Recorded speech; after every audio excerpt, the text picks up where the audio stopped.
इसी बात का तो झगड़ा है। जब तुम्हारे जलूसों में भीड़ सड़कों पे चलती है, रास्ते जाम होते हैं, कावड़ निकलती है, उसमें रास्ते जाम होते हैं, तो उसके लिए क्या करोगे आप? उसे भी बंदिश करवाओ, उसे भी बंदिश करवाओ। जब कोई चीज के लिए कोई कानून लागू है तो वो गैर कानूनी बराबर कानून सबको बताना चाहिए। हर इंसान को एक बार फ्री, फिर दूसरी बार फ्री, मगर तीसरी मर्तबा उसे हासिल करने के लिए पैसे लगते हैं और हर इंसान को मिलता है। थोड़ी पहली है, डिफिकल्ट है, घुमाने वाली है, समझो तो इंशाल्लाह आसान है। कोई शादी वादी का मसला तो नहीं। शादी वादी नहीं शादी अस्सलाम वालेकुम सलाम। वालेकुम अस्सलाम। वालेकुम। खैरियत जी अल्लाह का शुक्र है। आपका नाम? मोहम्मद आरिस। मोहम्मद आरिस। आरिफ। और आपका? मोहसिन। मोहसिन। मोहम्मद आमिर। मोहम्मद आमिर। आमिर। अच्छा चलिए माशाल्लाह। अच्छा दरअसल मौका चल रहा है माशाल्लाह, आप माहौल देख रहे हैं, ईद का माहौल चल रहा है, तो कैसा लग रहा है? बहुत अच्छा लग रहा है जी। अच्छा, जी बहुत अच्छा लग रहा तो क्या संदेश है आपके पास हमें- भारतवासियों के लिए? है। घूमने के लिए आए थे यहाँ पे सहारनपुर में सरसावा के रहने वाले। सरसाव के रहने वाले हैं, घूमने के लिए आए थे। जी घूमने के लिए आए चलिए, थे। हमारे शहर में आए तो माशाल्लाह आपका खैर मकदम स्वागत करते हैं मैंने। अच्छा किया माशाल्लाह। अच्छा दरअसल मसला क्या है, हम ना बात करते हैं मुसलमानों से और इस्लाम के अकॉर्डिंग मंशा हमारी ये रहती है कि मुसलमान ना बेदार हो जाएं, यानी कि जो मुसलमान जाग नहीं पा रहे हैं या मुसलमानों के अंदर कहीं ना कहीं इल्म को लेकर, आमाल को लेकर बेदारी नहीं हो पा रही है और मुसलमान दिन ब दिन पिछड़ता जा रहा है, ये मुसलमान बेदार हो जाए उसके लिए तो कर ले बात आपसे, हाँ जी कर लो। जी बिल्कुल। क्योंकि हम मुसलमान हैं। मुसलमानों की शुरुआत होती है कलमे के साथ में, वो सुना दीजिए। कलमा ला इलाहा इल्लल्लाह मोहम्मद रसूलुल्लाह सल्लल्लाहु अलैहि वसल्लम। सही पढ़ा भाई ने? आप ही सुनाइए। ला इलाहा इल्लल्लाह मोहम्मद रसूलुल्लाह सल्लल्लाहु अलैहि वसल्लम। सही पढ़ा है? जी बढ़िया। अच्छा माशाल्लाह कलमा अच्छा पढ़ा है, अच्छी बात है माशाल्लाह। तो इसके साथ साथ ये बात ज़रूरी है कि हम जो काम कर रहे हैं हमें उसका मायने मालूम होना चाहिए। मायना हाँ, मीनिंग बिल्कुल। मतलब जी जी है ना। जी होना तो कलमे का हमने जब पढ़ा है तो मीनिंग क्या है इसका? चाहिए। मीनिंग तो ही देखो हम सल्लल्लाहु अलैहि वसल्लम के उम्मती है जी माशाल्लाह। तो उसके लिए मीनिंग थोड़ा अजीब। कोई बात नहीं, इंशाल्लाह जी, जी। आज हो जाएगा। आप बताइए क्या जी? इसका मतलब क्या है? कलमा मायना मायना मायना बताओ भाई, इससे कुछ। आप बताइए। कलमा पढ़ लूँ? कलमे का मायना क्या है? आप इस कलमे का मायने है अल्लाह ताला के सिवा कोई माबूद नहीं और हज़रत मोहम्मद मुस्तफ़ा सल्लल्लाहु अलैहि वसल्लम अल्लाह के रसूल है। सही माशाल्लाह, ज़बरदस्त, बहुत बढ़िया। थोड़ी सा तो ये क्या है, देखो कलमा आपसे इसलिए नहीं पढ़ा गया, आप पढ़ना जानते नहीं हैं, ये तो इसलिए पैगंबर सल्लल्लाहु अलैहि वसल्लम फरमान इधर ये है कि ना तुम अपने ईमान को ताज़ा करते रहा करो, अपने ईमान को बेशक ताज़ा करते रहा करो। लोगों ने पूछा रसूलुल्लाह अपने ईमान को कैसे ताज़ा करें, तो पैगंबर सल्लल्लाहु अलैहि वसल्लम ने फरमाया कि तुम है ना ये कलमा ला इलाहा इल्लल्लाह इसका वर्द खूब किया करो तो तुम्हारा ईमान ताज़ा रहेगा। ताज़ा रहेगा। सही बात है, ताज़ा रहना चाहिए। ईमान ताज़ा कैसे रहेगा भाई? ताज़ा रहेगा। जब बंदा इस कलमे को बार बार पढ़ता रहेगा और बार बार सुनता रहेगा तो बंदे का ईमान ताज़ा रहेगा। अच्छा इसमें आखिरी बात होती है, अगर कोई बंदा जन्नत में जाना चाहे तो उसके लिए जो सबसे पहली शर्त है वो क्या है? नमाज ईमान का होना। पाक साफ होना जरूरी है। हमें घर जन्नत में जाने के लिए पहली शर्त क्या है? 5 टाइम की नमाज पढ़ना, कुरान की तिलावत करना और इंसानियत को समझना, सबसे पहली शर्त। जन्नत में जाने के लिए पहले नमाज़ पढ़ना, इंसानियत को समझना। इंसानियत को समझना, जी जी इंसान के साथ अपना दुख दर्द बांटना। चलिए माशाल्लाह, ये अपना डेफिनेशन था। थोड़ा सा क्या करते हैं, अगर कोई बंदा अभी मुसलमान हुआ, यानी कि अभी मुसलमान हुआ था और अभी 5 घंटे बाद ज़हर की नमाज़ होगी, है ना, और बीच में मर गया वो, कोई से नमाज नहीं पढ़ी है, तो जन्नत में जाएगा? पाक साफ होना भी जरूरी है इसके लिए। पाक साफ होना भी जरूरी है इसके लिए। 5 काम। पाक पाक रहना। उसका तो ईमान, उसने कलमा पढ़ लिया, उसका जन्नत में जाना जरूरी है। तो अभी तो नमाज नहीं पढ़ी ना उसने। वो तो उसको वक्त इतना ही मिला, कोई ये थोड़ा ही है इसके बाद कि क्या क्या बच्चा पैदा हुआ कि वो मर गया, वो क्या कि मैं जन्नत में नहीं जाएगा? बच्चा भी तो पैदा होता है ऐसे ही जैसे ही उसने इस्लाम कबूल किया वो नया पैदा हुआ, वो जन्नत में जाएगा। उसकी वही बात अच्छी लग गई, उसे आप साथ बुला ले। क्या फरमा रहे हैं आप? ये चीज़ इंसान के ऊपर नहीं डिपेंड है ना, कौन जन्नत में जाएगा कौन जहन्नम में जाएगा। आप कह रहे हैं कि 5 अभी इस्लाम कबूल किया, फिर आप कह रहे हैं उसकी डेथ होगी और जन्नत में जाएगा नहीं जाएगा, ये इंसान का हाथ में नहीं है ना। अगर उसने ईमान कबूल कर लिया तो अल्लाह का हाथ में है, वो जन्नत में जाएगा। दिल से ईमान कबूल कर लिया ना उसने। सही कह रहे भैया, सुनिए आप लोग क्या कह रहे हो? वो चीज़ को कह रहे हैं कि मतलब वक्त मिलना जरूरी है ना, ये वक्त मिला नहीं नमाज का। ऐसा भी इंसान है कि मस्जिद में मर गया और क्या पता पीछे तो कोई गिबत करके आया हो, तो हम तो सोचेंगे ना वो जन्नती है। वो तो अल्लाह क्या करेगा ना कि वो जन्नती है नहीं है। अल्लाह तय करेगा। पाक साहब और अमाल साथ ले जाएंगे जन्नत में। मैं खोल देता हूँ थोड़ी सी बात को। बात तुम्हारी साहब की सही है, लेकिन जो इसका मेन पॉइंट निकलता है वो है कि बंदे के साथ में कलमा होना ज़रूरी है। अभी तो कलमा पढ़ा था, अभी इंतकाल हो गया, कोई आमान नहीं किया उसने, लेकिन साथ में उसका बंदा कलमा चला गया। अब उसे ना नमाज पढ़ी, ना रोज़ा रखा, ना ज़कात दी, ना हज किया, तो क्या हुआ? इनसे वो क्या है ना, मतलब तुम्हारे चैनल से ही जितने भी भाई खड़े, अच्छी बात है तुम इस्लाम की बात करें, लोगों को दीन सिखा रहे। मैं इन सब भाइयों से ही पूछना चाहूँ थोड़ा बहुत मालूमात के बारे में कि वो कौन सी अजान है जिसकी नमाज नहीं है, वो अजान कौन सी है कि जिसकी नमाज नहीं है, इसकी नमाज नहीं? और वो कौन सी नमाज है जिसकी अजान नहीं है।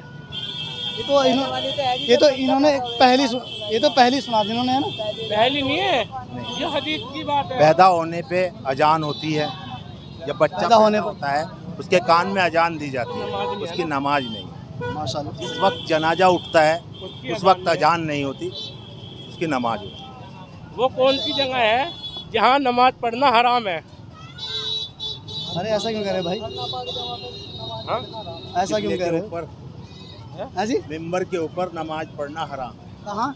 मिंबर के ऊपर, किबले नंबर के ऊपर? मस्जिद काबा की छत पे नमाज पढ़ना हराम है ना। ऐसा क्यों? ऐसा क्यों? तो अल्लाह का घर है ना, ऊपर नहीं नमाज पढ़ सकते ना। काबा के चारों तरफ नमाज हो रही, हम यहाँ अगर मानने की बात है पेशाब करने चले गए तो हम पहले काबा देखेंगे। अगर कहीं मस्जिद से हट के पेशाब कर रहे तो हम पहले रुक देखेंगे, रुक से हट के तो पेशाब करेंगे। तो इसलिए और वहाँ चारों तरफ नमाज हो रही। क्या मुत्तफिक हो एक नामुमकिन को मुमकिन बनाना चाह रहे हैं, ना ना ना, ऐसा लग रहा है कुछ। तुम उठा के देख लो, मुमकिन को नामुमकिन नहीं बना रहा मैं। नहीं वहाँ तक तो जा ही नहीं सकता खैर इंसान, उनके ऊपर तक तो के ऊपर? हाँ, होती नहीं आज तक की कितने पड़ी देखा। नहीं इंसान की सोच है, लेकिन मालूमात जो वहाँ गया हुआ है उसे तो पता ही है, थोड़ा उसे तो इल्म है। चलो डिफाइन मैं कर देता हूँ इनकी बात का। दरअसल मसला क्या, भाई ने बात सही बताई है। इसमें वजह क्या है इसकी? क्योंकि हमें ना काबे की तरफ रुख करके नमाज पढ़ने का हुक्म दिया गया। हाँ, हमें काबे की छत पे नमाज पढ़ने का हुक्म नहीं दिया गया। अगर कोई बंदा वहाँ पढ़ भी लेता है, हमारे इंडिया में क्या टाइम की अजान हो रही? 6 टाइम की क्यों नहीं होती? मक्का और मदीना में 6 टाइम की नमाज हो, क्यों एक अजान वो कौन सी जिसकी अजान 6 टाइम हो रही? तहज्जुद की नमाज की है, जी ताजुद की नमाज के लिए तहज्जुद की नमाज की वहाँ अजान होती है। 6 टाइम की 3 बज के 14 मिनट पे 13 मिनट पे मक्का के अंदर अजान होती है। 3 बज के 35 या 40 मिनट पे नमाज हो। अच्छा, जैसे पहले का दौर चल रहा है माशाल्लाह, भाई ने 2 पहली सुना दी हैं। एक पहली ज़रा मैं बता देता हूँ। हर इंसान को एक बार फ्री, दूसरी बार फ्री, लेकिन तीसरी बार पैसे देने होंगे। हर इंसान को एक बार फ्री, फिर दूसरी बार फ्री, मगर तीसरी मर्तबा उसे हासिल करने के लिए पैसे लगते हैं और हर इंसान को मिलता है। थोड़ी पहली है, डिफ़िकल्ट है, घुमाने वाली है, समझोगे तो इंशाल्लाह आसान है। कोई शादी वादी का मसला तो नहीं? शादी वादी नहीं शादी मसला तो मसला पहली है, मसला तो मसला। भाई शादी का क्या मसला है? शादी तो किसी को देखने जाते हैं तो पैसे नहीं देते, इसका जवाब तो हमारे पे भी नहीं है, किसी अभी पे बता इन देंगे भाइयों पे भी नहीं है। ये क्या कह रहे हैं आप? क्या कह रहे हैं? नहीं मैं तो शादी वाली के मतलब तो उसके शादी में आप related- देखने जाते फ्री मिलती है, नहीं फिर दूसरी बार फिर ये तो कोई बात नहीं। क्यों बता भाई कोई? नहीं, इसका तो पता नहीं। हक की बात होती है ना कि दे सके या नहीं दे सकता, वैसे तो फिर ही नहीं जाते। ये सर मेरा सवाल नहीं समझ पा रहे आप। पहले का दौर चल रहा है इसलिए मैं सवाल कर दिया, वरना मैं पहली वैल्यू करता नहीं हूँ मैं, लेकिन चलो कर लेते हैं, आपने कर दिया। तो सवाल है कि बंदे को एक बार फ्री मिलता है अल्लाह की तरफ से, वो हिंदू हो, मुसलमान, सिख, ईसाई सब। दूसरी मरतबा फिर फ्री मिलता है अल्लाह की तरफ से सबके लिए फ्री। लेकिन तीसरी मरतबा हासिल करने के लिए पैसे देने ही होंगे। अगर पैसे नहीं दोगे तो आपको वो चीज़ हरगिज़ नहीं मिलेगी। वह है इल्म। एक पहले तो मेरी समझ में कुछ आ रही, जो अल्लाह मैंने मतलब जिस्म दिया, जान दी, दांत दिए, वो सही पहुँचे अब, है ना सही। कि भाई एक दफे तो जिस्म मिल गया, जान मिल गई फ्री, दूसरी दफे हासिल करने के लिए फिर फ्री मिलेगी। फिर फ्री ये मिलेगी, दांत मिल गए, ये सवाल है दांतों की तरफ से। दांत मिल गए। हाँ, है भाई। जब हम बच्चे होते हैं तो एक तरफ अल्लाह की तरफ से दांत आते हैं, हाँ। लेकिन वो निकल जाते हैं फिर जो तीसरी दफे फिर दोबारा फिर आ जाते हैं अल्लाह की तरफ से। तीसरी मरतबा हासिल करने के लिए पैसे देने ही होंगे, है ना? डॉक्टर को देना क्या करेंगे इंशाल्लाह जी, याद रहेगी। अच्छा चलो, मिल के कैसा लगे बता दीजिए। मिल गया, अल्लाह का शुक्र है, अल्हम्दुलिल्लाह अच्छा लगा। अल्लाह तुम्हें तरक्की दे, तुम इसी तरह तरक्की करो, लोगों को दीन सिखाओ, इस्लाम सिखाओ, इसका मतलब समझाओ क्या है। अच्छा, मुसलमानों को क्या पैगाम दोगे ताकि उनके लिए आसानियाँ बने? मुसलमान के लिए पैगाम, जो हुआ है गलत हुआ, जैसे नारे लगाए, जबकि शहर काजी की तरफ से भी इसका वो था, उन्होंने नियति बांधनी पड़ी ईदगाह के अंदर। अभी जैसे कि लोग जाना वारंट हो रहे, गिरफ्तार हो रहे, मुकदमे दर्ज हो रहे, तो मेरे हिसाब से गलत है। जिस चीज़ की इस्लाम जो है ना इजाज़त नहीं देता, हम लोग वही काम कर रहे हैं। गलत हमारे असूल से तो गलत है। कोई भी चीज़ है, इस्लाम जिस चीज़ की इजाज़त नहीं देता उसे मत करो, बिल्कुल ना करो। अच्छा, ऐसा वहाँ क्या हुआ है जो उस पर मुकदमे हो रहे हैं? वो नारे लगाए ना, नारे नारेबाजी तकबीर की के, नारे उन्होंने, तकबीर का नारा दंगा लगाना गलत है ना, फसाद नारे तकबीर का। हाँ। वो फलस्तीन का जो झंडा ले रहा है, नहीं वो झंडा तो मक्का में भी ले जावे, इंडिया का लोग हज करने के लिए जावे।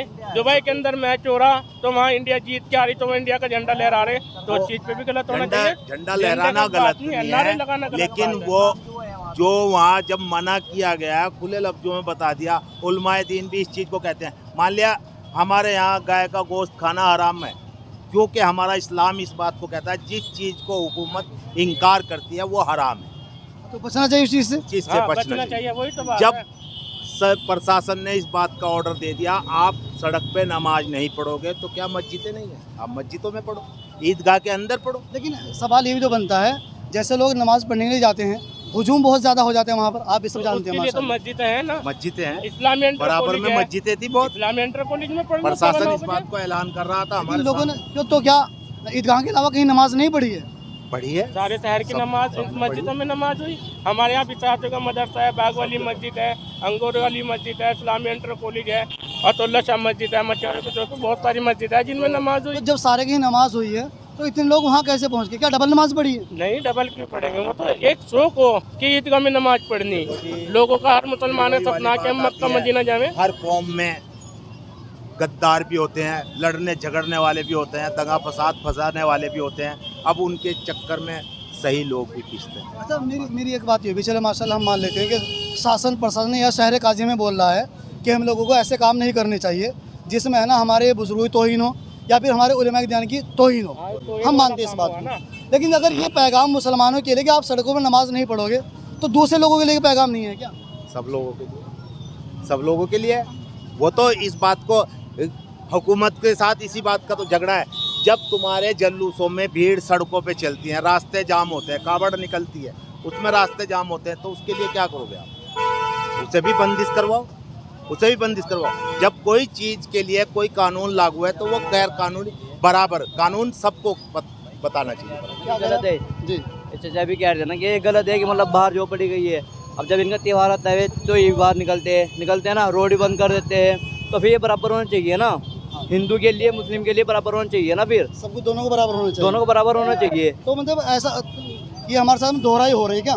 दोहराई हो रही ये है, दो तरह के कानून चलाए जा रहे हैं। ये दो तरह के कानून चले जा रहे हैं। कौम के लिए कानून निकाले जा रहे हैं, अलग अलग कानून निकाले जा रहे हैं। एक कौम के लिए, सबके लिए होने चाहिए कानून। तो कानून बराबर होने चाहिए, दोनों के लिए होने चाहिए।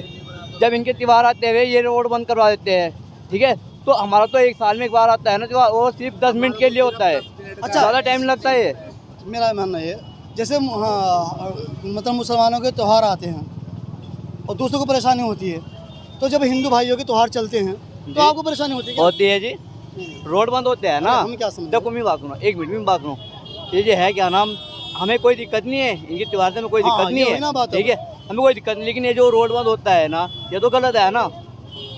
कारोबार भी बंद हो जाता है सबको होती इससे। है, हिंदुओं को भी होती है। कौन कहता है हिंदुओं को नहीं होती? अब ये कावड़ निकलेंगे, 1 महीने के लिए रोड जाम रहेंगे, पूरा रोड बताओ बंद हो कितनी जाता है। दिक्कतें होती है। सबके लिए होती है, वो हमें भी दिक्कत है, इन्हें भी दिक्कत है, लेकिन इस चीज़ को जब नहीं समझ रहे तो क्या कर सकते हैं? तो मतलब चाहत ये हो रही है, अगर मुसलमानों के लिए कोई पैगाम दिया गया है तो वो पैगाम सारे हिंदुस्तान के लिए होना चाहिए, सारे हिंदुस्तान के लिए होना चाहिए। जी जी बिल्कुल, जी सही बात। या मुसलमानों को कैद कर दिया जाएगा और दूसरों को आज़ाद कर दिया जाएगा। नहीं, दूसरों को कैसे आज़ाद कर दिया जाएगा? ये तो गैर कानूनी है, ये जुल्म है सरासर, बिल्कुल जुल्म। तो आप भी तो इस मुल्क के शहरी हैं, इस मुल्क के शहरी मुसलमान भी तो हैं। हिंदुस्तान को आज़ाद करने के लिए क्या मुसलमानों ने सहयोग नहीं किया? किया, बिल्कुल किया। दोनों ने बराबर दी है, दोनों ने बराबर वो दी है कुर्बानी। ऐसा नहीं है कि सिर्फ हिंदुओं के लिए है, दोनों के लिए है। अच्छा, हिंदुस्तान के जितने भी क्या नाम जो बड़े बड़े जितने भी महल बने हुए हैं, लाल किला हो गया या आपकी दूसरी जामा मस्जिद हो गई है, ये सारे के सारे हिंदुस्तान को फ़ायदा पहुंचा रहे हैं। जी पहुँचा रहे। अच्छा, हम इंडिया गेट पे गए थे, वहाँ तकरीबन कितने ही मुसलमान शहीदों के नाम लिखे हुए हैं, जी लिखे। तो फिर दोहराई क्यों? बस अब इसको तो हम कुछ कह नहीं सकते, क्योंकि अच्छा, क्या पैगाम दोगे? चलो छोड़ो, हम क्या यही मान- पैगाम देंगे कि ये हमारे साथ जुल्म हो रहा है, सरासर जुल्म हो रहा है, खुला। लेकिन मेरी भी सरकार से ये तमन्ना रहती है और हम भाइयों की सभी तमन्ना रहती है कि हम मुसलमानों को और दूसरे जितने भी लोग हिंदुस्तान में रहने वाले हैं, सबके साथ में एक कानून होना चाहिए। जैसे मोहब्बत का पैगाम उनके साथ, जैसा बड़ों के साथ उनके पैगाम, तो सबके साथ में एक ही माहौल और एक ही बर्ताव होना चाहिए, दोहराई बिल्कुल ना होनी चाहिए। बहुत बहुत शुक्रिया। अस्सलाम वालेकुम वरहमतुल्लाहि वबरकातुहू।